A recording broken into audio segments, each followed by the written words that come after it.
Rencontre avec un chef d'entreprise chaque matin sur France Bleu Mayenne. C'est le principe de Made in Mayenne. Et c'est avec vous, Pascal. Exactement. Et ce matin, à l'heure du café ou du petit déjeuner, pour certains, il y en a quand même qui se lèvent beaucoup plus tôt, Nous recevons Loïc Tarot. Bonjour. Bonjour. Vous avez 49 ans. À quelle heure est-ce qu'en règle générale, vous commencez la journée ? Entre 7h et 7h30 à peu près. Et les premiers chauffeurs partent à quelle heure ? Ça part à toute heure. À toute heure. Principalement 5h15, ça démarre, quoi. Vous êtes à la tête donc des transports Tarot à Saint-Berthevin-la-Tanière. Je peux dire que le transport, vous y êtes tombé dedans tout petit, Complètement, puisque mes parents ont créé l'entreprise en 1968. Donc, petite entreprise avec les bureaux au milieu de la maison familiale. Donc, à l'époque, il y avait combien de camions ? Mon père a démarré patron-conducteur, donc il s'est monté jusqu'à 5-6 véhicules.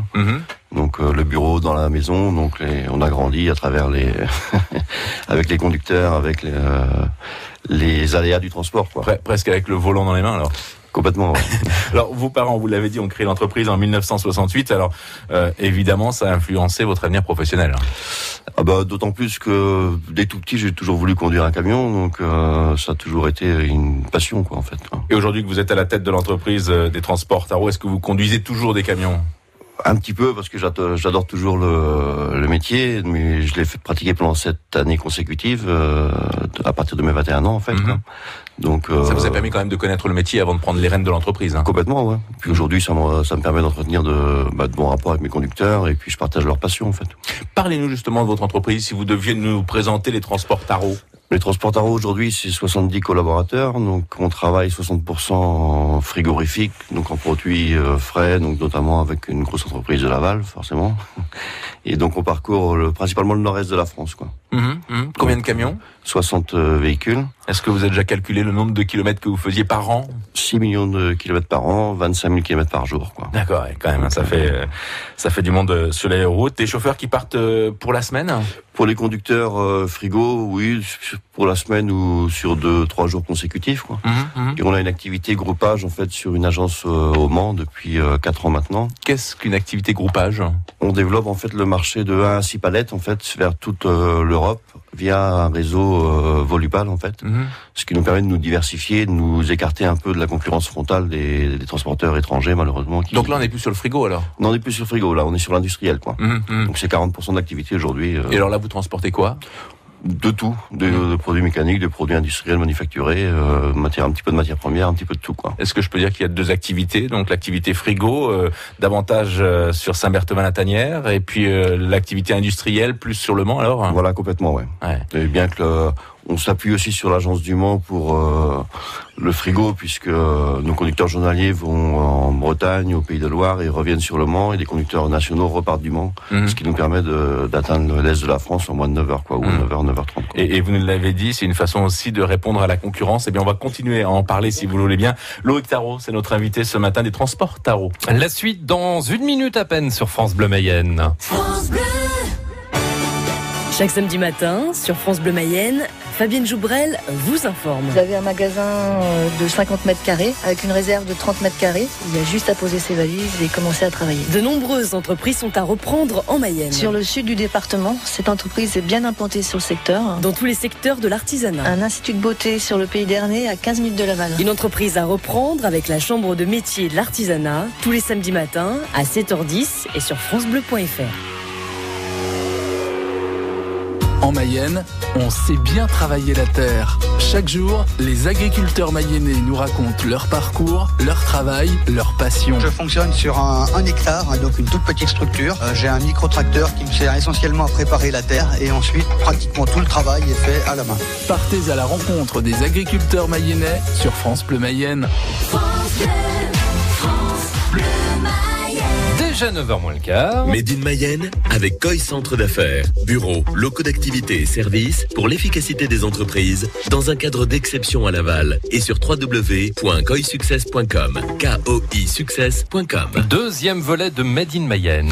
Avec l'entreprise Tarot, entreprise de transport qui existe donc depuis 1968, donc à Saint-Berthevin-la-Tanière.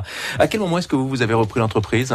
Donc on a repris avec mon épouse en 1997, donc bientôt 20 ans. Donc on est resté sur une entreprise familiale puisque votre épouse est toujours dans l'entreprise. Complètement, puisqu'elle est actionnaire et elle est aujourd'hui responsable administrative et financière de l'entreprise. Donc on forme un binôme, on a chacun bien notre partie, moi plus au développement, plus elle à la partie financière et administrative. Est-ce que c'est une entreprise qui embauche en ce moment ? Oui, on recrute des conducteurs en ce moment, on a recruté un agent de quai dernièrement là. Donc on recrute pour le développement parce que Là, ce matin par exemple on pourrait annoncer que l'entreprise Taro recherche des chauffeurs. Aujourd'hui on recherche 2 conducteurs grande distance, voilà, au départ du Mans et de Saint-Berthevin-la-Tanière. Ça veut dire qu'il faut quand même des permis. Il faut les permis, il faut la formation obligatoire de base. Et après, au sein de l'entreprise, on forme nos conducteurs on a un tuteur au sein de l'entreprise, quoi. N'hésitez pas, si vous êtes intéressé, à envoyer vos offres d'emploi, donc directement, votre demande d'emploi directement, donc à l'entreprise Taro à Saint-Berthevin-la-Tanière. La concurrence, vous en parliez tout à l'heure, il faut s'adapter, et il est vrai qu'en Mayenne, en plus, il y a pas mal de transporteurs. Alors, est-ce que la concurrence est difficile dans le département ? Au sein du département, la concurrence est assez saine. Ce qui nous fait beaucoup de mal, en fait, c'est les transporteurs étrangers qui effectuent du cabotage, en fait. Du cabotage. Du cabotage, en fait, c'est des transports France-France, donc avec les conditions de leur pays. Donc forcément que nous on peut pas se battre. Donc toutes les grandes distances en France, en fait, sont effectuées maintenant par ces gens-là, quoi. Donc situation que vous dénoncez. On la dénonce, on la subit et malheureusement pour l'instant on n'a pas beaucoup de solutions hormis de se replier un petit peu sur des plus courtes distances et puis voilà, quoi. Donc un marché qui se réduit ? Qui se réduit forcément, quoi. Mais bon, mais il y a encore des belles opportunités puisque. Oui, parce qu'en plus vous embauchez en ce moment, donc ça veut dire que l'entreprise se porte bien. Oui, on est confiant et on est positif, quoi. Ouais. Et alors le marché du transport en général, vous êtes plutôt optimiste, hein ? Oui, parce que il y a quand même de belles opportunités, on a des belles entreprises, on en parlait tout à l'heure d'entreprises en agroalimentaire notamment, et on reste confiant. La COP21, ça y est, c'est parti, je crois qu'on peut le dire, hein, c'est notre sujet d'actualité. Vous avez souhaité en parler ce matin, parler d'environnement, parce qu'il est vrai que les entreprises de ce transport sont souvent montrées du doigt quand on parle de pollution, de gaz à effet de serre, d'émissions de CO2 par exemple. Bien sûr, il est vrai que le camion n'a qu'une seule énergie, en fait, c'est le gasoil, donc forcément on est un petit peu montré du doigt. Cependant, depuis plusieurs années, on a fait des gros efforts au niveau nos conducteurs, on forme nos conducteurs en fait pour économiser le carburant.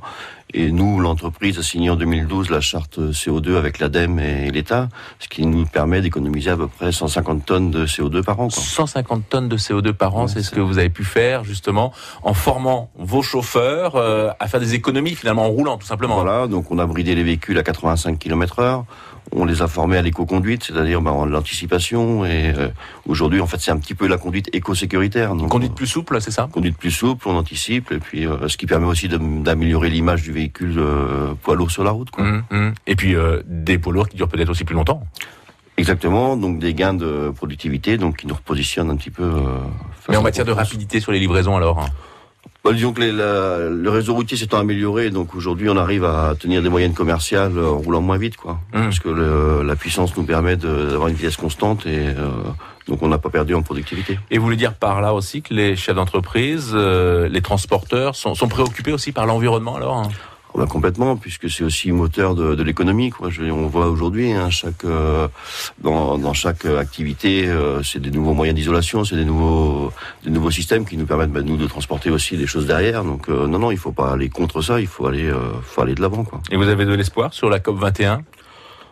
On l'espère toujours, comme tout le monde, quoi. C'est un bel événement, puis en plus on a la chance que ce soit en France, donc même s'il y a des contraintes aujourd'hui, c'est vrai qu'en exploitation c'est vraiment un peu compliqué aujourd'hui, mais bon, faut l'accepter. Merci beaucoup Loïc Taro d'avoir été avec nous ce matin. Je le rappelle, vous êtes le chef de l'entreprise des transports Taro, installé à Saint-Berthevin-la-Tanière. Je vous souhaite une bonne journée, bonne route donc. Merci. À bientôt. Merci, au revoir. Un entretien à réécouter sur francebleu.fr.